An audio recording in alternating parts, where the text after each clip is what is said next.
Parce qu'ici, il y a des emplois de gens qui travaillent, des machines, dans la menuiserie, avec des machines, avec des marques.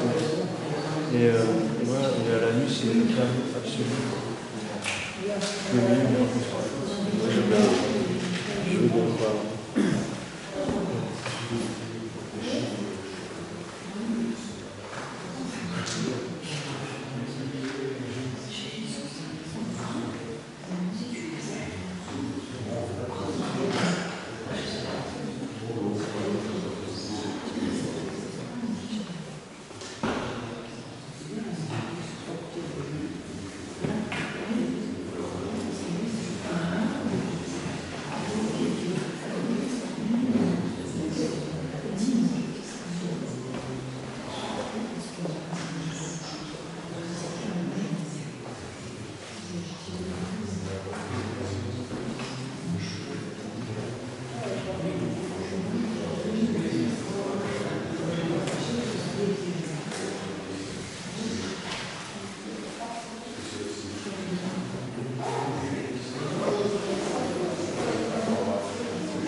J'ai de la 4G, je crois. Oui, c'est ce que j'ai aussi. J'ai deux petites barres de 4G qui disparaissent.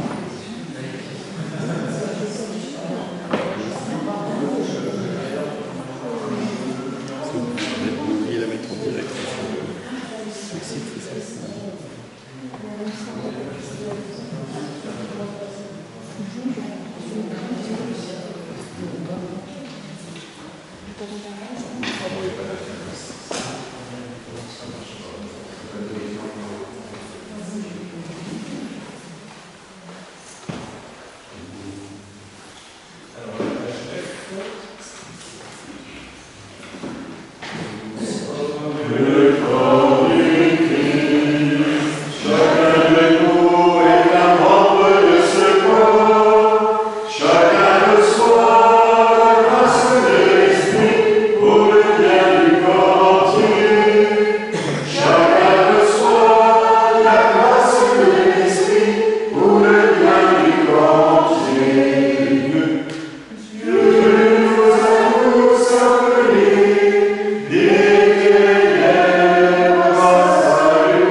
le 5e diocèse le plus riche de France.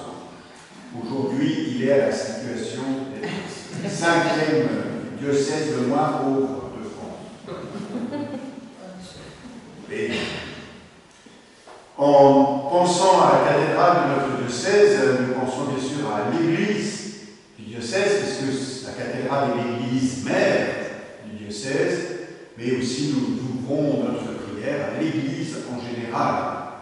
Comme c'est le thème cette année des pèlerinages à Lourdes, de bâtir une chapelle, de bâtir l'église, nous nous réjouissons de cette église bâtie chez nous, et de cette église dispersée à travers le monde entier, qui est bâtie à travers le monde et qui est chargée aussi de bâtir le monde dans lequel nous vivons.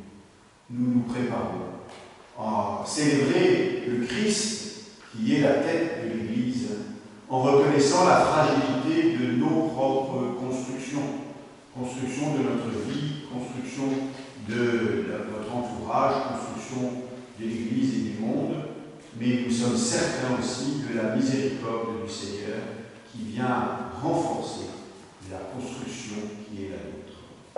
Je confesse à Dieu Tout-Puissant, je reconnais devant vous, frères et sœurs, que j'ai péché en pensée, en parole, par action et par omission. Oui, j'ai vraiment péché. C'est pourquoi je supplie la bienheureuse Vierge Marie, les anges et tous les saints, et vous aussi, frères et sœurs, de prier pour moi, le Seigneur notre Dieu. Que Dieu Tout-Puissant nous fasse miséricorde, qu'il nous pardonne nos péchés et nous conduise à la vie éternelle. Amen.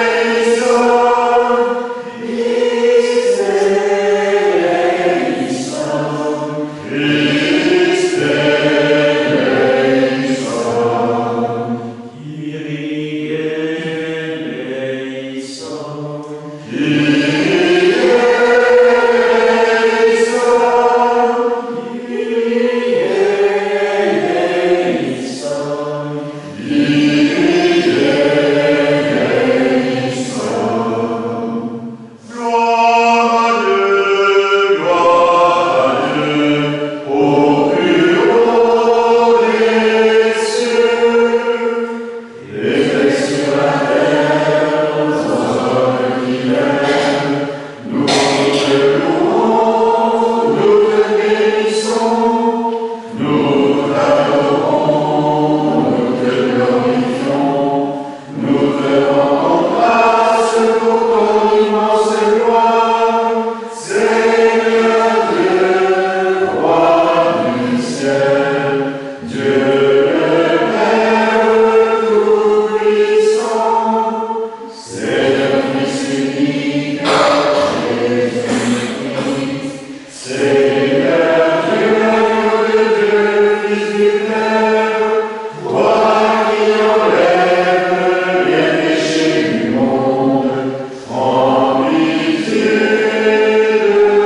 te rende gloire, par Jésus-Christ, ton Fils, notre Seigneur, qui vit et règne avec toi dans l'unité du Saint-Esprit, Dieu pour les siècles des siècles.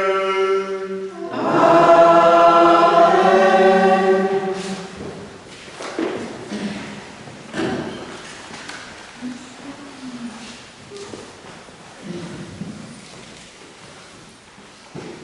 Lecture de la première lettre de Pierre, apôtre. Approchez-vous de lui. Il est la pierre vivante rejetée par les hommes, mais choisie et précieuse devant Dieu. Vous aussi, comme pierre vivante, entrez dans la construction de la demeure spirituelle pour devenir le sacerdoce saint et présenter des sacrifices spirituels agréables à Dieu par Jésus-Christ. En effet, il y a ceci dans l'Écriture. Je vais poser à Sion une pierre angulaire, une pierre choisie, précieuse, qui met en elle sa foi, ne saurait connaître la honte. Ainsi donc, honneur à vous les croyants, mais pour ceux qui refusent de croire, il est écrit: la pierre qu'ont rejetée les bâtisseurs est devenue la pierre d'angle, une pierre d'achoppement, un rocher sur lequel on trébuche. Il achoppe ceux qui refusent d'obéir à la parole, et c'est bien ce qui devait leur arriver. Mais vous êtes une descendance choisie, un sacerdoce royal, une nation sainte, un peuple destiné au salut, pour que vous annonciez les merveilles de celui qui vous a appelé des ténèbres à son admirable lumière. Parole du Seigneur. Nous rendons grâce à Dieu.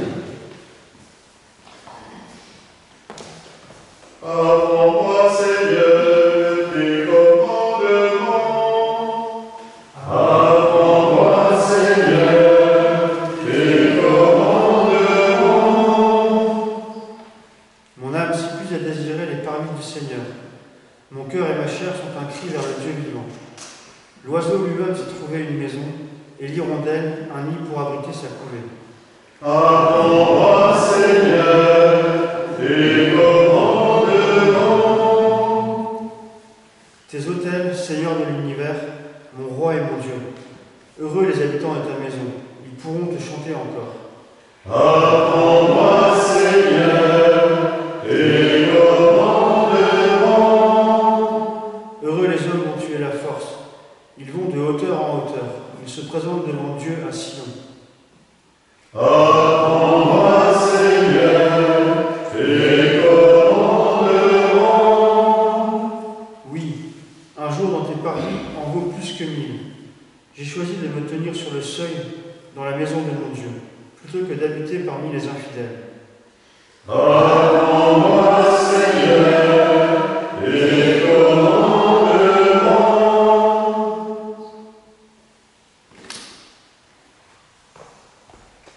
Alléluia, Alléluia, Alléluia, Alléluia, Alléluia, Alléluia.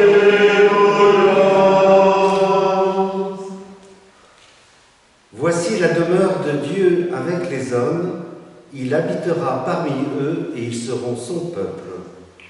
Alléluia, Alléluia, Alléluia. Le Seigneur soit avec vous. Et avec votre esprit. Évangile de Jésus-Christ selon saint Jean. Gloire à toi, Seigneur.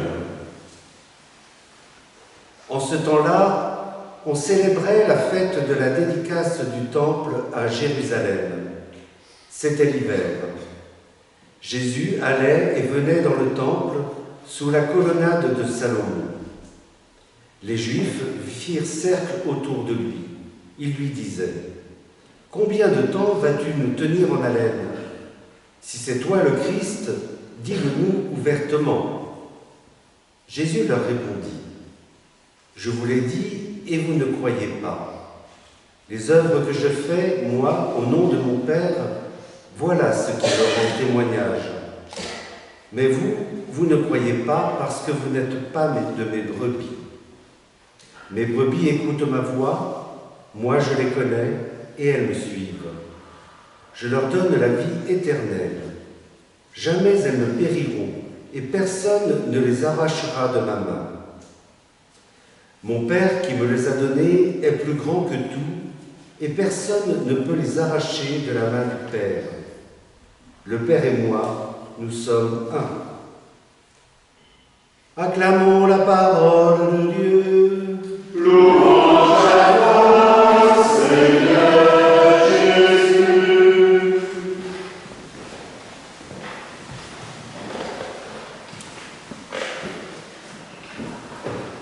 Je vous le disais à l'instant, la cathédrale de Langres a été construite en une cinquantaine d'années, ce qui permet qu'elle ait une unité de style à l'intérieur. Il y a 2 ajouts seulement qui ont été opérés. Au XVIe siècle, une chapelle, la chapelle des fonts baptismaux, quand vous rentrez sur la gauche, qui a été fondée par Monseigneur d'Amécourt, voilà, donc qui est du style XVIe, avec un plafond magnifique à caisson, et puis des carreaux de faïence au sol, et puis la façade qui a été refaite au XVIIIe siècle, puisque la foudre était tombée sur une des tours. Mais l'intérêt de l'intérieur de la cathédrale, c'est qu'il y a une sobriété. Il est vrai que l'architecte était un moine cistercien, parce que l'évêque de l'époque était un moine cistercien. D'ailleurs, Saint Bernard lui-même a été administrateur du diocèse de Langres pendant 2 ans, le temps que l'évêque de l'époque parte à la croisade. Il y a dans cet art cistercien une grande sobriété, et cela se voit d'abord dans le style simple de la cathédrale. Nous sommes au tournant du style roman, avec les arches, vous le savez, rondes, et le style gothique avec des arches ogivales. Ce qui veut dire qu'il y a très peu de décoration, mais tout de même, quelques chapiteaux sont décorés. Et puis, il y a comme unique décoration une alternance de couleurs. Si vous faites attention, vous verrez qu'il y a des alternances de couleurs de pierres plus foncées et de pierres plus claires, qui nous rappellent en fait que notre vie est un beau mélange, parfois que nous trouvons disharmonieux et qui pourtant l'est, de zones claires et de zones sombres.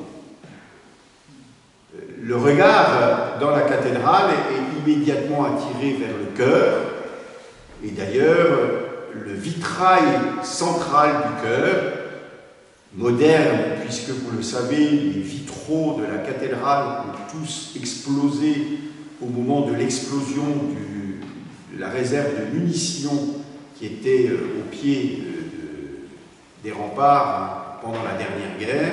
Donc le vitrail central représente le Christ en majesté, et c'est spontanément vers lui que le regard est tourné.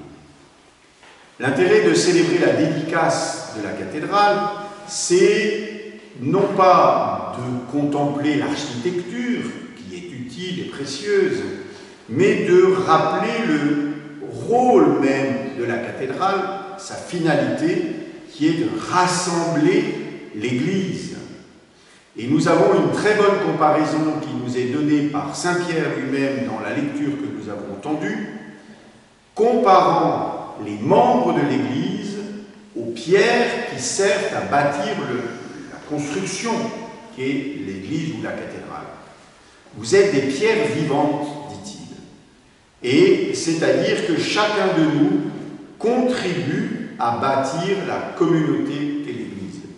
Avec ces différences, il y a dans la construction de l'Église Donc des pierres qui sont toutes identiques, mais parfois aussi des pierres qui sont avec des détails, des ciselures, des sculptures, et il y a même des pierres complètement cachées, méconnues, parce qu'elles sont au centre du mur. Les murs sont assez épais, ce n'est pas, des blocs de pierre ne font pas nécessairement 1,50 m ou 2 mètres mais ça peut être des blocs qui font 50 cm, et puis au milieu, tout cela est comblé par un amas de pierres liées avec du ciment de l'époque, évidemment, pas le ciment moderne. Et donc, cette diversité de pierres est utile et vient révéler la diversité des pierres vivantes que nous constituons.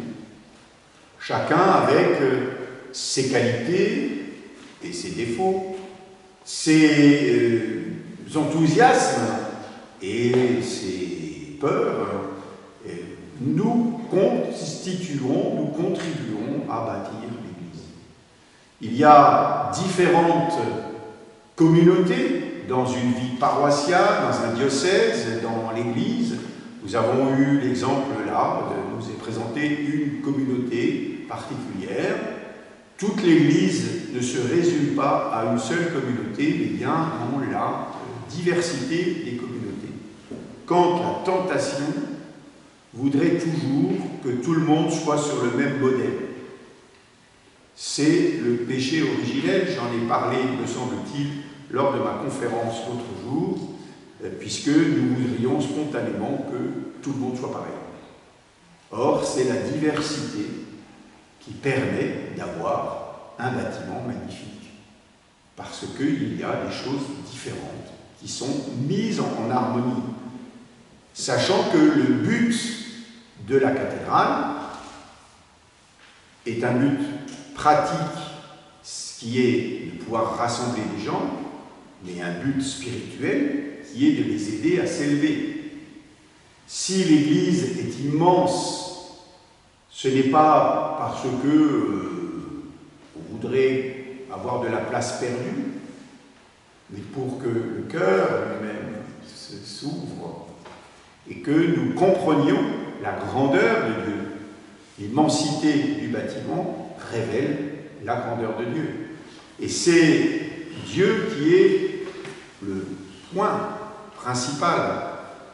Dans la construction, vous le savez, quand on pose les voûtes, il y a une clé qui vient tenir l'ensemble. Et la clé de voûte, c'est le Christ Jésus lui-même, comme nous l'a rappelé encore Saint Pierre. Alors nous pouvons nous réjouir de ce qu'ont bâti nos aïeux, mais de ce que nous continuons à bâtir aujourd'hui. Je sais bien que c'est une grande préoccupation de l'Église dans notre diocèse et à travers la France que celle du devenir des bâtiments.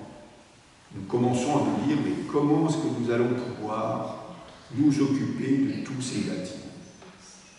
Combien me disent, oh ben moi dans mon village, on a la messe une fois par an, et encore. Heureusement, il y a quelques enterrements de temps en temps. Voilà. Et je sais combien les bâtiments coûtent.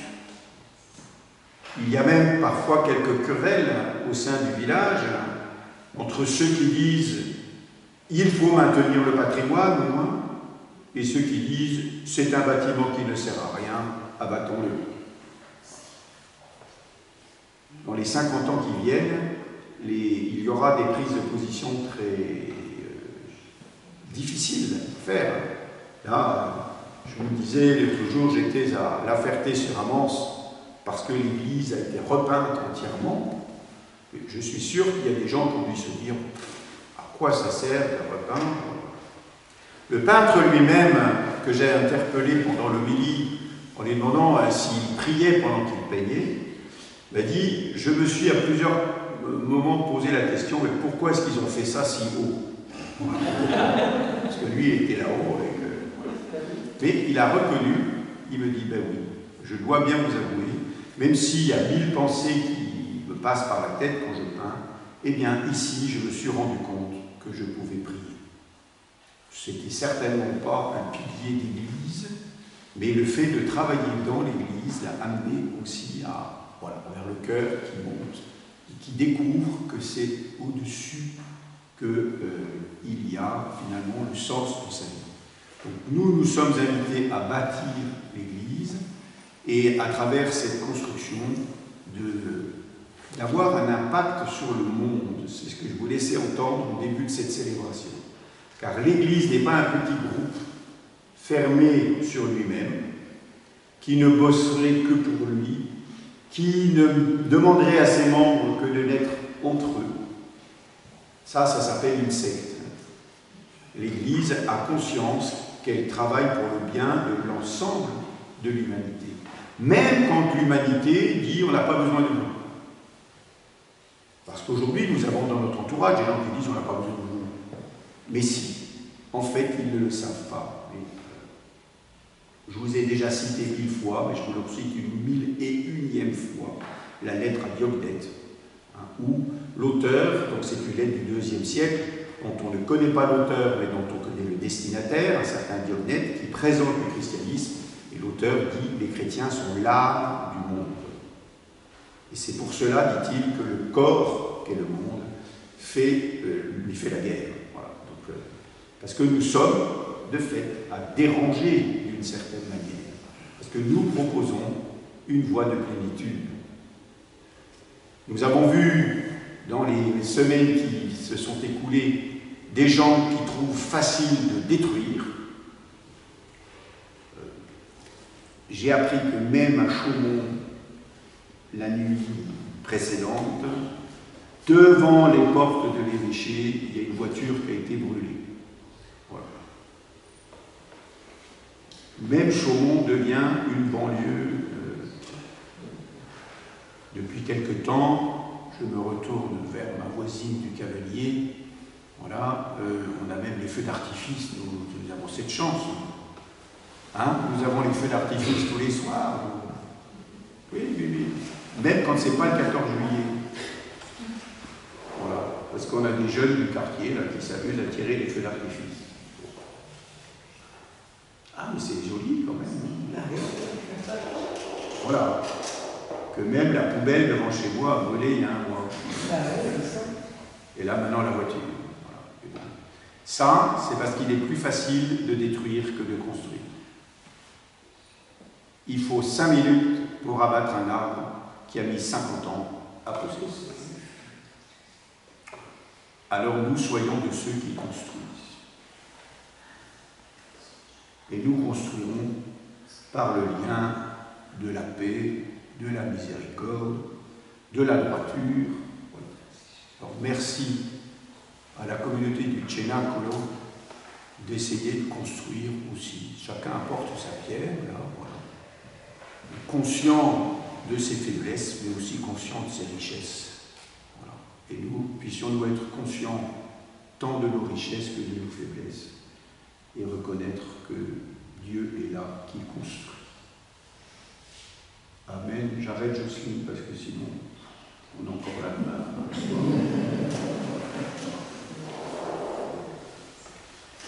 Si, pour rejoindre un peu votre expérience, je l'ai dit l'autre jour à la cathédrale, mais je peux vous le redire à vous encore, j'ai été très marqué. Nous avons eu le premier jour des Journées mondiales de la jeunesse à Lisbonne, un temps pour les Français, avec un certain nombre de témoignages qui nous ont été donnés, dont celui d'Olivier Giroud. Vous connaissez Olivier Giroud? Moi, non. Enfin, bon, c'est un joueur de foot.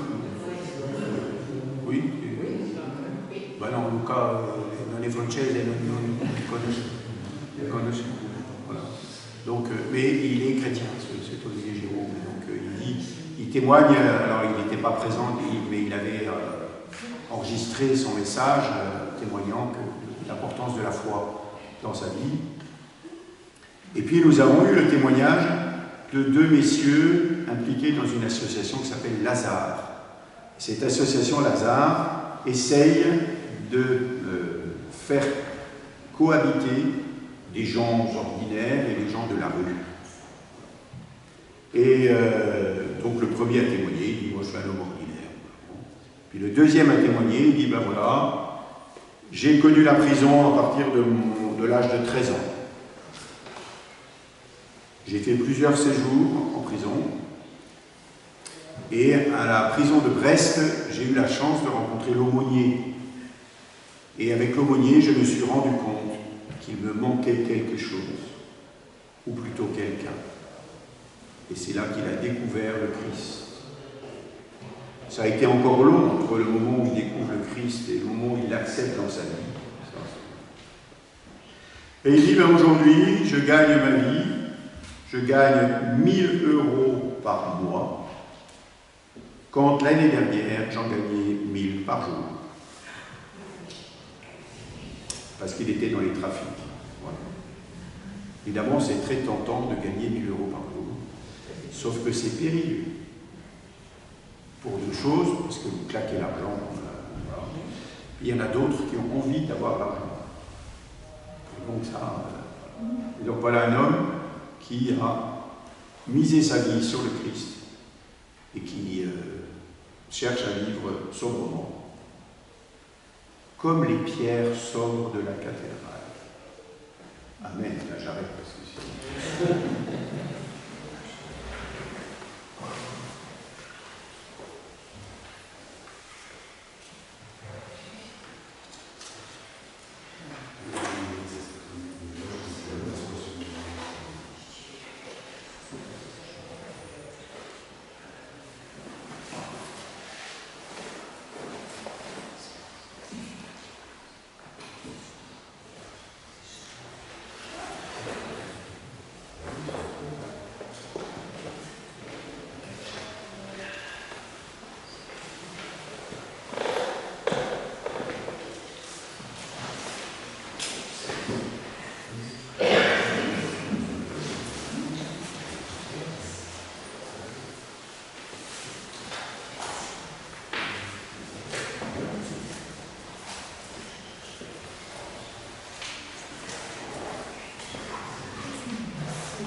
Par le Christ notre Seigneur.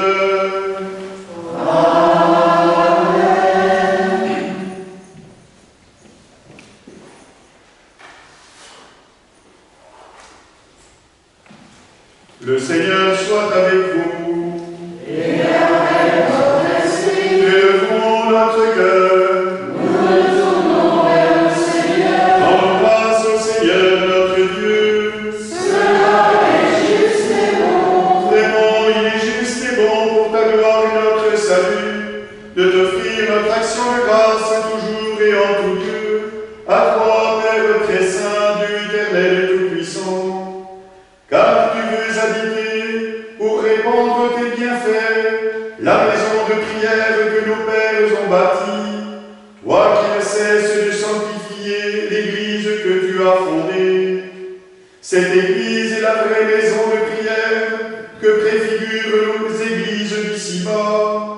Elle est le temple où demeure ta gloire, le séjour de l'immortelle vérité, le sanctuaire de l'éternel amour. Cette Église est l'épouse unique et bien-aimée que le Christ a conquise au prix de son sang et qu'il fait vivre par son esprit.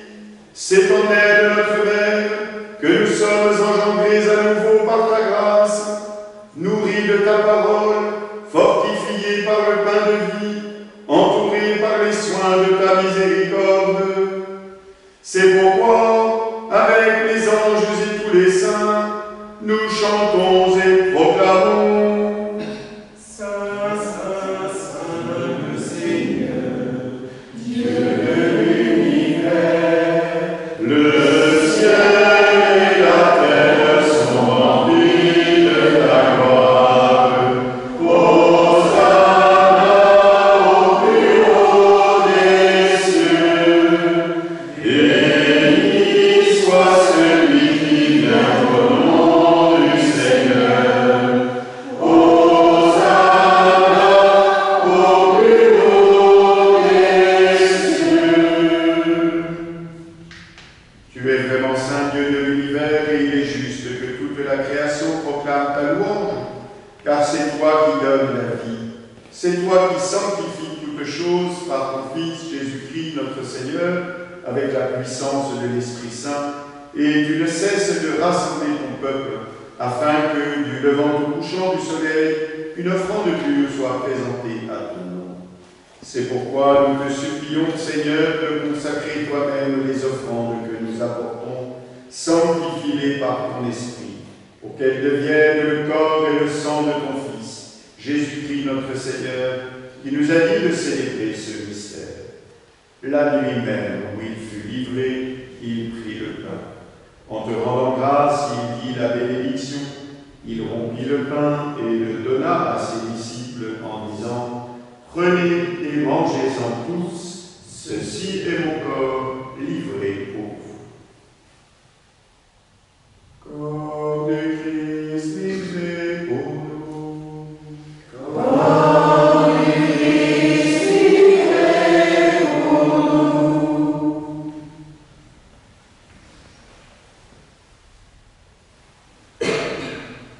De même, après le repas, il prit la coupe.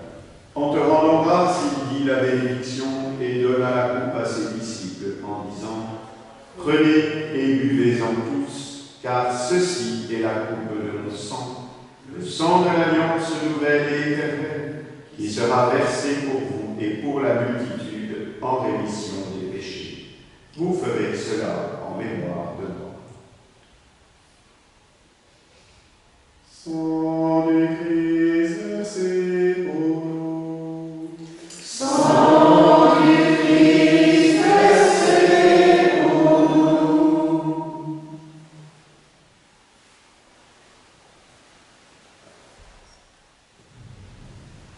Gloire à toi qui es mort, gloire à toi qui es vivant, notre Sauveur et notre Dieu, viens Seigneur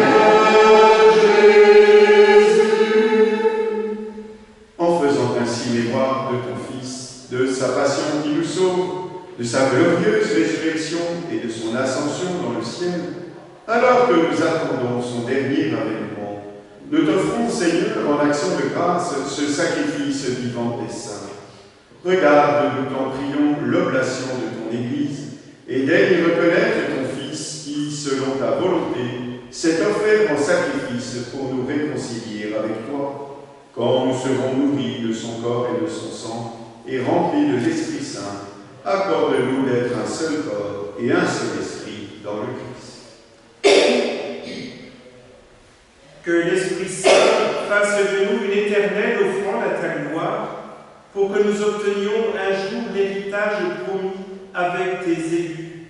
En premier lieu, la bienheureuse Vierge Marie, Mère de Dieu, avec Saint Joseph, son époux, les bienheureux apôtres, les glorieux martyrs, Saint Mammée, Sainte Bernadette et tous les saints qui ne cessent d'intercéder auprès de toi et nous assurent de ton secours. Et maintenant, nous te supplions, Seigneur, par le sacrifice qui nous réconcilie avec toi, étends au monde entier le salut et la paix, affermis ton Église en pèlerinage sur la terre, dans la foi et la charité. À l'union avec ton serviteur, notre pape François, et notre évêque Jean-Marc et son frère Joseph, l'ensemble des évêques, les prêtres et les diacres, et tout le peuple que tu as racheté, écoute en ta bonté les prières de ta famille, que tu as voulu rassembler devant toi. Dans ta miséricorde, ramène à toi, Père très aimant, tous tes enfants dispersés. Nous prions particulièrement pour Clémence, Didier, Jordan, Jeannette et ses enfants. Pour nos frères et sœurs défunts et pour tous ceux qui ont quitté ce monde et trouvent grâce devant toi, nous te prions. En ta bienveillance, accueille-les dans ton royaume, où nous espérons être comblés de ta gloire, tous ensemble et pour l'éternité, par le Christ notre Seigneur, par qui tu donnes au monde toute grâce et tout bien.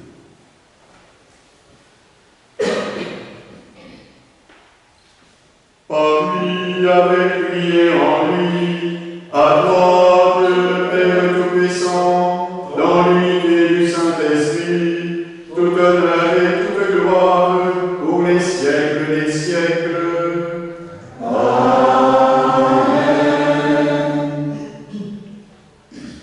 Unis dans le même esprit, disons avec confiance la prière que nous avons reçue du Sauveur. Notre Père, qui es aux cieux, que ton nom soit sanctifié, que ton règne vienne, que ta volonté soit faite sur la terre comme au ciel. Donne-nous aujourd'hui notre pain de ce jour. Pardonne-nous nos offenses, comme nous pardonnons aussi à ceux qui nous ont offensés. Et ne nous laisse pas entrer en tentation, mais délivre-nous du mal. Délivre-nous de tout mal, Seigneur, et donne la paix à notre temps. Soutenus par ta miséricorde, nous serons libérés de tout péché, à l'abri de toute épreuve, nous qui attendons que se réalise cette bienheureuse espérance, l'avènement de Jésus-Christ, notre Sauveur. Car c'est à toi qu'appartiennent le règne, la puissance et la gloire, pour les siècles des siècles. Seigneur Jésus, tu as dit à tes apôtres, je vous laisse la paix, je vous donne ma paix. Ne regarde pas nos péchés, mais la foi de ton Église. Pour que ta volonté s'accomplisse, donne-lui toujours cette paix et conduis-la vers l'unité parfaite, toi qui vis et règnes pour les siècles des siècles. Amen. Que la paix du Seigneur soit toujours avec vous. Et avec votre esprit. Frères et sœurs, dans la charité du Christ, donnez-vous la paix.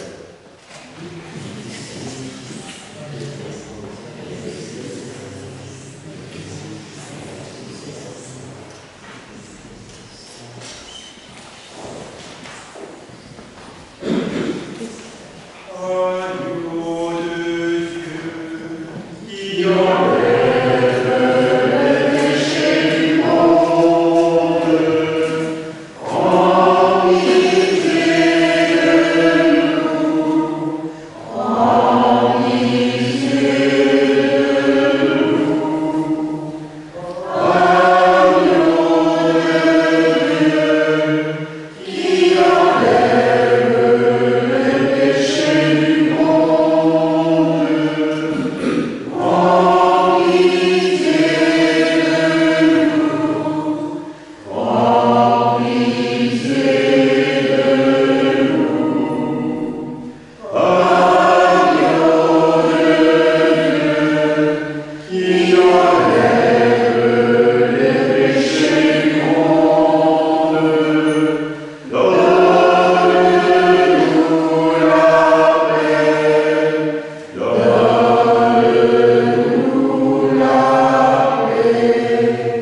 Voici l'agneau de Dieu, voici celui qui enlève les péchés du monde. Heureux les invités au repas des noces de l'agneau.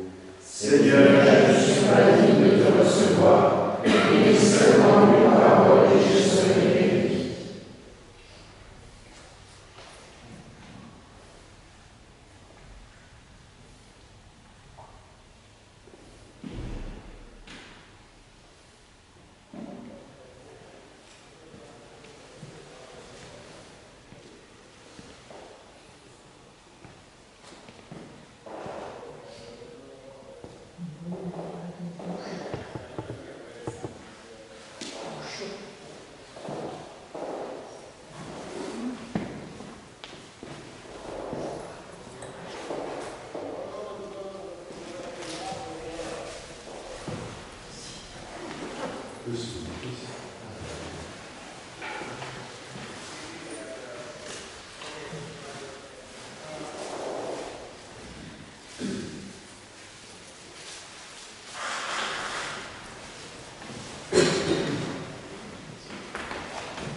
Prions encore le Seigneur.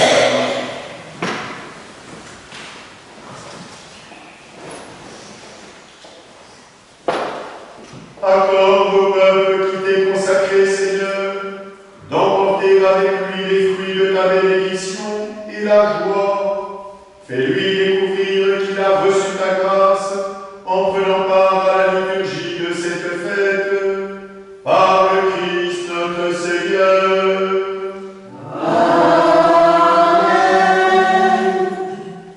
Je ne sais pas s'il y a des annonces particulières, Valérie. Non, ça a été fait dans... Oui, de toute façon, là, nous rentrons. Voilà. Demain, c'est la messe internationale. Alors, elle débute à 9h30 dans la basilique souterraine. Il vaut mieux y arriver un peu avant. Parce qu'il devrait y avoir que 10 000 personnes. Merci encore à Lucas et Romain de nous avoir accueillis et à travers eux à toute la communauté du Sénat-Colo. Je vous donne ma bénédiction. Le Seigneur soit avec vous.